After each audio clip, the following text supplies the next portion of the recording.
Hello everyone, চলে এসেছি ছোট্ট একটা মিনি ব্লগ নিয়ে। আজকে ছিল তুতুনের মামা ভাত। আজকে তাই ভিডিওটা ওকে দিয়েই শুরু করলাম, ঠিক। তো ফার্স্টে এখানে তুতুনকে আমরা রেডি করে নিয়েছিলাম। ও রেডি হতে চায় না, তারপরে ওকে সব একটু ফটো তুলছিলাম।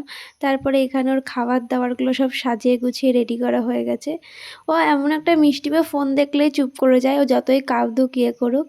তো সবাই ওখানে ছবি টবি তোলার পরে এখানে ওকে মামা ভাত খাওয়ানো হলো। ও খেয়ে খুব ভারী মজা পেয়েছে। ওদিকে চামচ ধরেই রেখে দিয়েছিল। তারপরে একটু ওর ওখানে ফটো তোলা হচ্ছিল। তারপরে ছিল আমার দাদা আর বৌদির ভাত কাপড়। বিয়েটা হঠাৎই হয়েছে, যেখানে ভাত কাপড় দেওয়াটা হয়ে গেল। তারপরে আমরা সবাই খেতে বসে পড়লাম। মেনুতে অনেক কিছুই ছিল, ভাত, শাক, ডাল, চিপস, 2 রকম মাছ, চাটনি, পাঁপড়, মিষ্টি, দই। আমি খেতে খেতে মাঝখানে ভিডিও ক্লিপ নিতে ভুলে গেছিলাম। তারপরে খাওয়া দাওয়া করে উঠে আবার একটু তুতুনকে চটকে তারপর বাড়ি চলে আসি।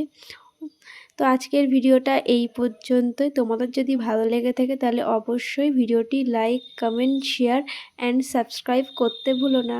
টাটা।